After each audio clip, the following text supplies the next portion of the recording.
Today we're finally going to be fixing all of the problems that occurred with the turbo Integra on my 1,800-mile road trip. If you haven't seen the road trip video, I highly recommend you go watch that. It is an absolute banger. But unfortunately that trip was plagued with a lot of issues, so we gotta dive deep into the car and figure out what exactly went wrong. Out of all the issues that happened during the trip, I think the biggest problem was the misfire. Nothing changes when I pull this out. So cylinder 1 had a pretty big misfire, and I have not yet determined what the cause was. Now I thought originally it was the distributor, and so I replaced the distributor and I got new NGK wires. Now that did make the car run better, but it didn't stop the misfire. So what I did was I returned the Duralast unit that I got and the wires that I bought because it was like $400. So I returned them, I put back the old ones, but I have a special plan of what we're gonna do with that. Another big problem that I had was I ran over a pickaxe about 300 miles from home. You actually may have already seen this video because it actually went viral on Instagram, getting almost 2 million views, which is pretty crazy. I ended up limping it over to an AutoZone, and I luckily had my Harbor Freight jack.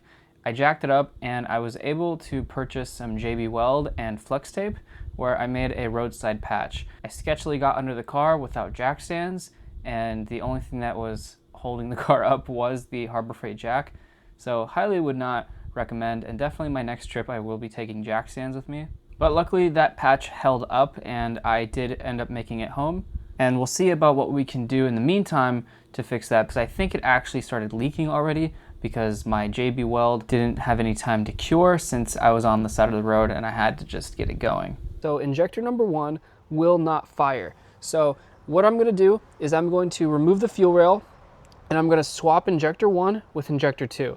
And then we're gonna plug the computer into the link, and then we're going to run an injector test. When I run an injector test on injector 1, it pulses, but it pulses very quiet. It's like you can barely hear it. But when I do the other injectors, those pulse much louder, so you can hear them. We're gonna swap the bad one with a known good one. We're gonna run the test. If injector 1 still doesn't fire after we've swapped them, then we know we have some sort of wiring issue. But if injector 2 stops firing, then we know that the injector is bad. So let's go ahead, swap that, and then plug in the laptop. Oh my God, he's so cute. Oh, look at his dirty little paws. Sleeping on my S2000. Uh-oh. Wait a second. What? Hold on. Oh no, that's a lot of fuel spilling out. Why is there...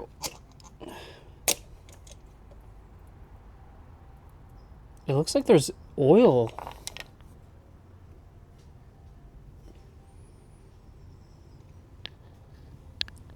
Was there supposed to be oil in the fuel injectors? Look, see that oil? Why is there oil in there? Was it just running really rich? I think it was just running really rich. Or maybe it's supposed to be like that. But I don't think so. Here is the injector that is not working. It looks fine, but let's go ahead and swap number 1 with number 2.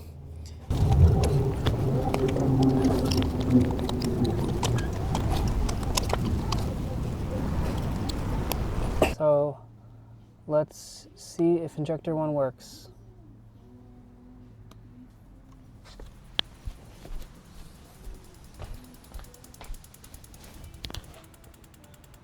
Yep,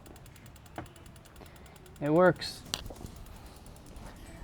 So now, if injector 2 doesn't work, we've confirmed the issue.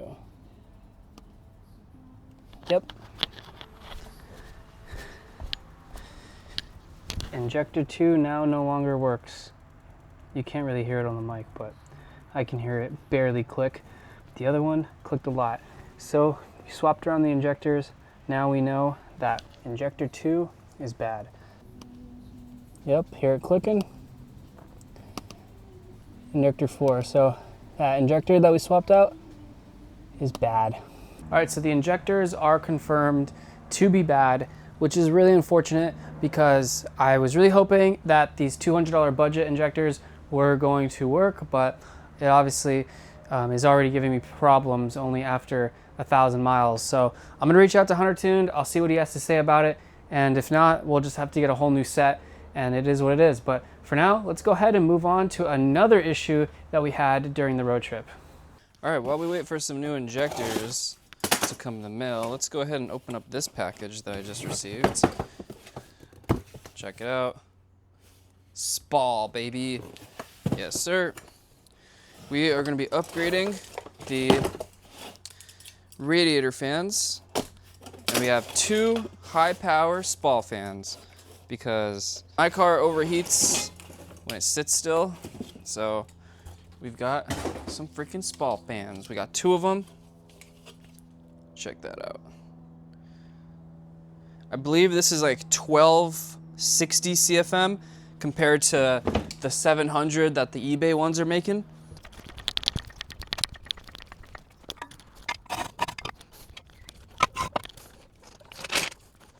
Tight squeeze with the new turbo manifold tube, but inside.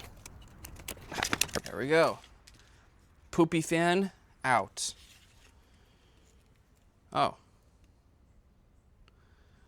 Wait a second. Look at that.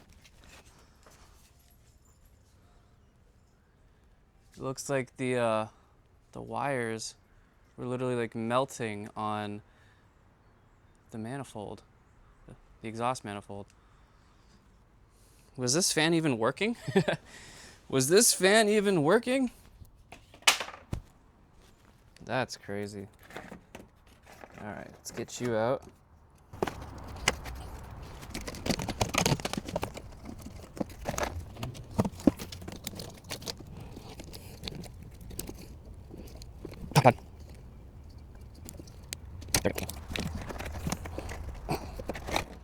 Aha! Poopy fan number 2. Out.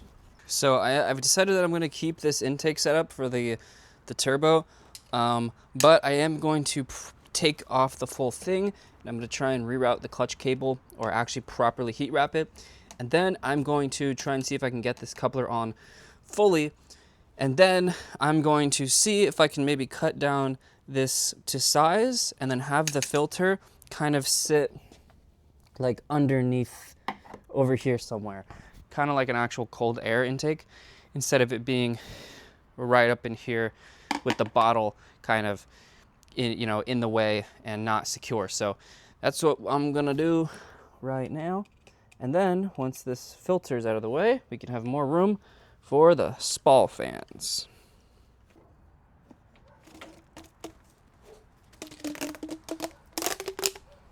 This is actually really cool. I do wish I had maybe a smaller filter, but hey, we gotta work with what we got. Oh God. Oh boy, there is not a lot of room down here. Uh-oh.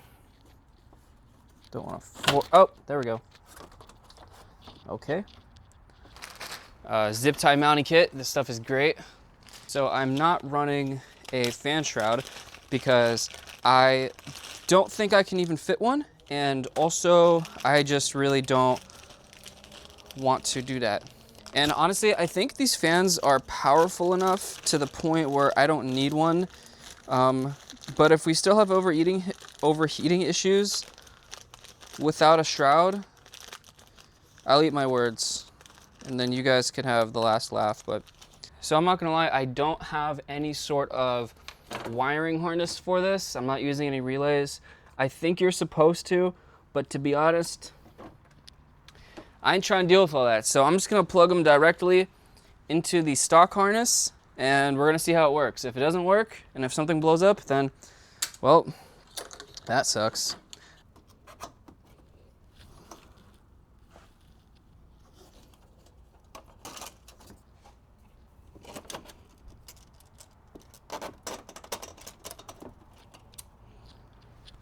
All right, loosely mounted.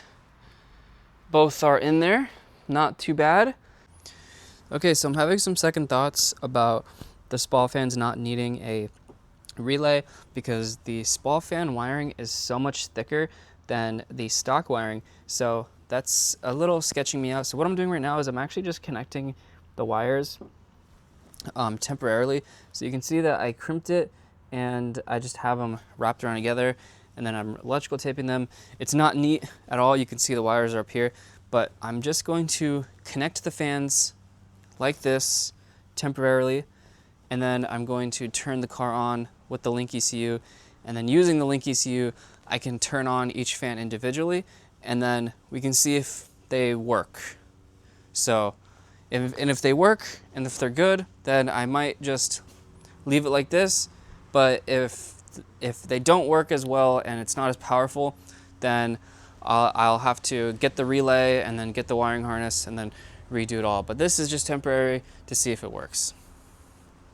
All right, auxiliary 7 test. Let's go see if it worked.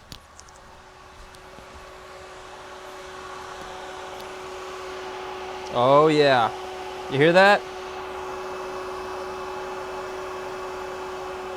Hey, that's definitely much louder and it feels more powerful. I'm glad to see that it even turns on. So I basically just wired up the SPAL fans to the chassis harness. I didn't do any relays or amps or fuses or anything like that. Maybe I'll need to, but honestly for now, I just wanna get it powered and running. But both fans do work. I tested it out with the link. All right, so what I'm doing right now is I just removed my clutch line, and what I'm gonna do is what I'm gonna do before I put on the intake is I'm going to use this spark plug heat cover. I'm gonna put it on, and then I'm gonna wrap it around in heat tape, and then after that, I'll put the line back on, and then hopefully that'll fix the issue of my clutch fluid boiling.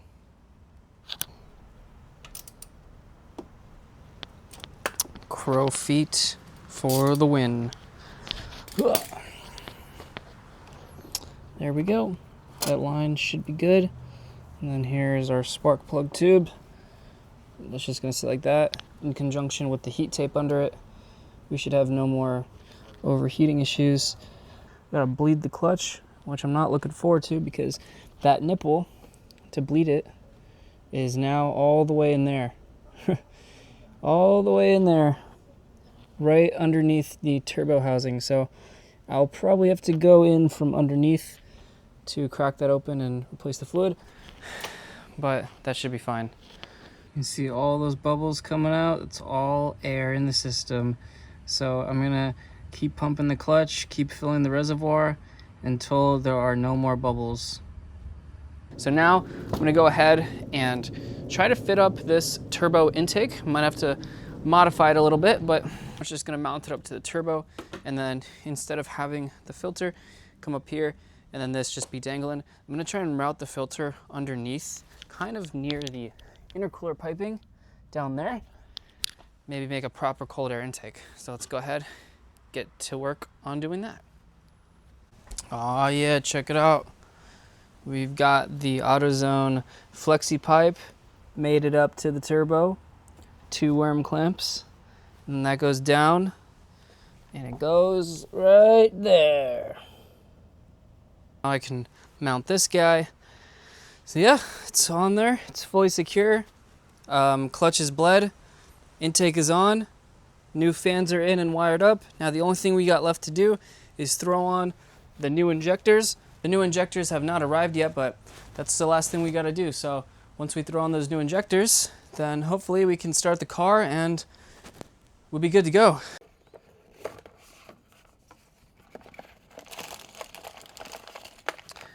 Got my new injectors in the mail. These are Injector Dynamics ID 1050s. So hopefully these should be much more reliable than the other ones that I had. But now we have an issue. I go to open up the hood, and no matter how hard I pull the latch on the inside, the hood will not open. So that is a new problem that I just discovered, and I'm not too thrilled about it. I don't know why this hood is stuck, but I'm gonna have to get a screwdriver and like fiddle around in there, see if I can get that latch to unlatch. So yeah, that's fun. All right, well, I think I figured out the issue. It's the latch isn't even connected. All right, I got the hood open. I was luckily able to just take my hand and then shove it up in the bumper, and then I was actually able just to move the latch around physically with my finger, and I got it open. I removed the actual cable from the latch itself, and I couldn't figure out how to fix it, so I got some string, wrapped it around the latch, and now when I want to open up the hood, I just pull that string and it works good. All right, I got my new Injector Dynamics injector. Let's see if these plugs are the same. They should be. Yes, they are the same, so I don't know how to modify the plugs. That's good. All right, we got the fuel injectors installed. I'm now on the Link ECU software, and I pulled up the injector specs on my phone. This shows the dead time, the pulse adder, whole bunch of mumbo jumbo, quite honestly. So I'm basically just going to enter these numbers for these ID 1050s into the laptop, and then hopefully that'll just make the car run better. I don't even know if I need to do this, but I'm gonna try.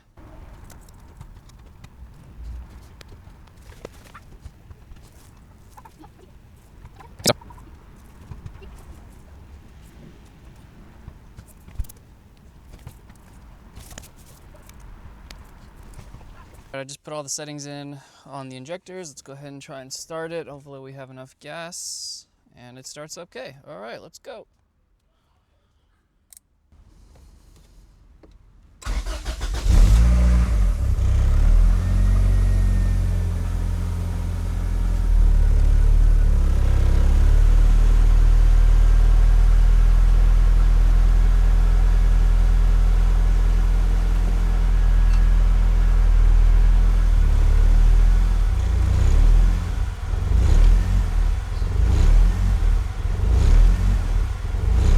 Why is it doing that?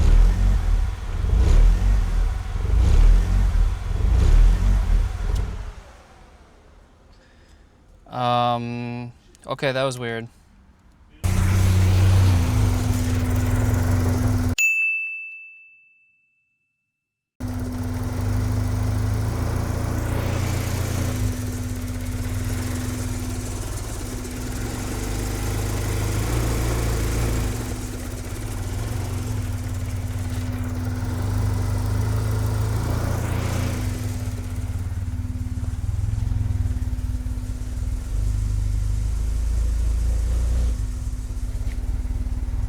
It's running really rough. I don't know what's going on.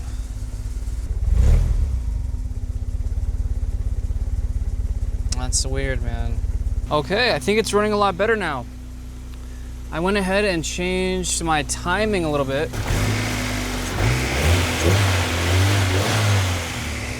Yeah, so I think it was a timing issue. I think we're good. I realized that when I set the timing in my last video, I didn't actually jump the service connector. So I think the timing like reset or something. But yeah, it's running better now. So we have a good AFR number, and then we have a good idle. So now let's give it some revs.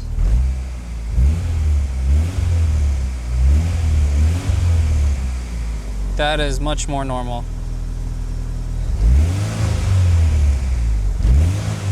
Oh, yes, sir. All right.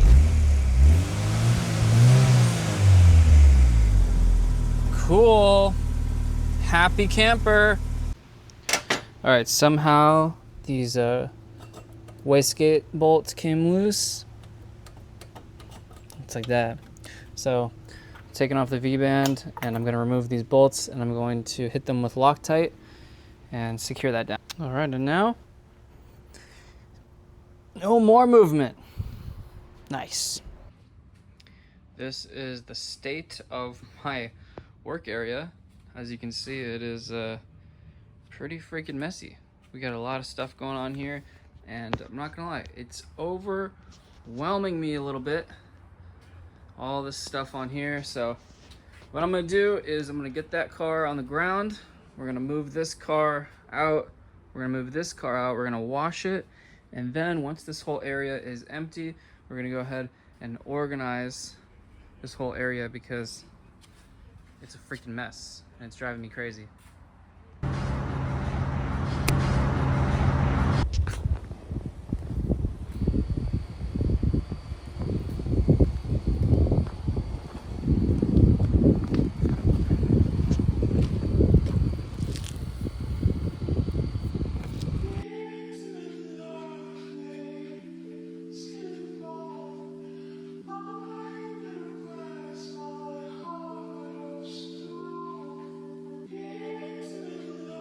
And they wonder who I am.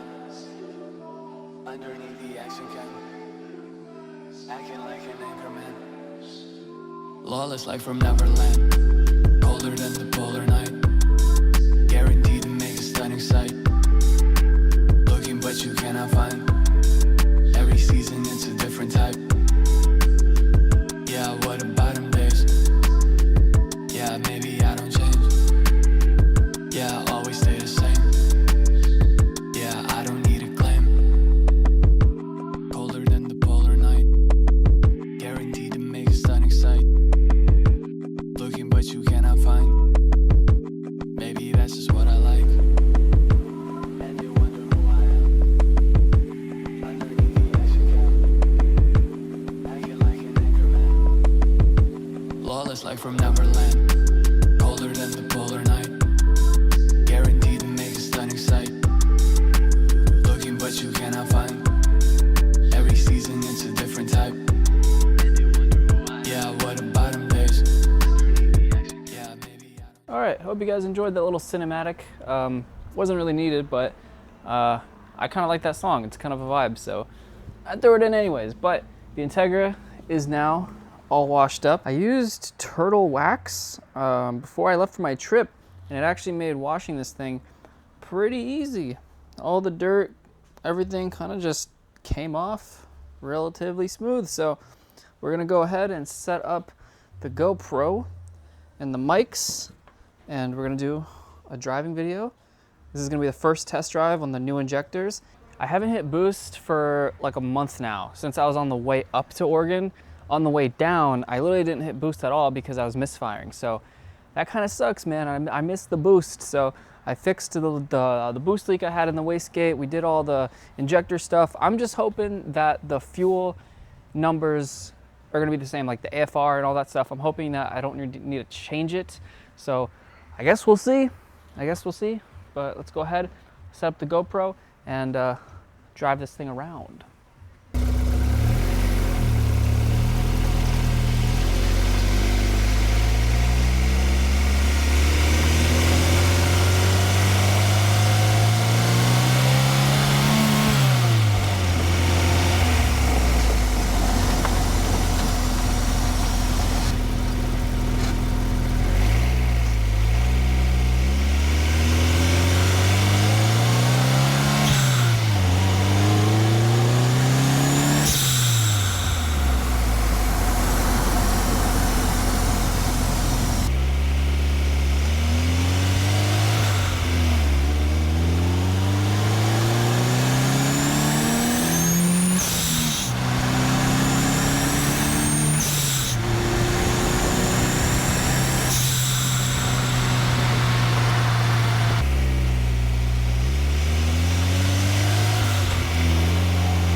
Okay, so I only did those 2 pulls because I was monitoring the AFR gauge, and when I was in boost, the AFRs, they were hovering around 13, which I think is way too lean for when you're in boost. I think when you're in boost, you should be at like 10 I think is the safe number. So I just did the 2 pulls, but man, oh my God, the boost felt good and it sounded great. But I think I might have to go get retuned because my tuner guy was having a really hard time with those old injectors. So I think what I'm gonna have to do is go back to the dyno with the new ID 1050s. But I think we should not only be able to make more power, but we should be able to make more power safer. So, cause he was having a really hard time tuning. He was asking me like, dude, what brand are these? Like, do you have this data sheet? I can't get it right. So now that we have actual name brand injectors with information, we should have a lot better time on the dyno. I gotta clean out this car, dude. This car is a freaking mess. I got like a half-eat Kit Kat right here. And just like that, the turbo Integra is now fixed. For the most part, I mean, we still got some loose ends to tie up, but this car is pretty much fixed. I am gonna go get it retuned on the dyno to compensate for the new injectors that I got, but literally every issue that I had with this car on the road trip, all those problems are fixed. The overheating is fixed with those new SPAL fans, the misfiring is fixed with the injectors, the boost leak is fixed with the Loctite, and the gas tank is fixed with JB Weld. So yeah, with that being said, thank you all so much for watching this video. If you guys enjoyed content like this, well, I got a lot more coming. I have an S2000 right behind me that still needs a lot of work. So make sure you guys subscribe, keep up to date with all my shenanigans, and see you later.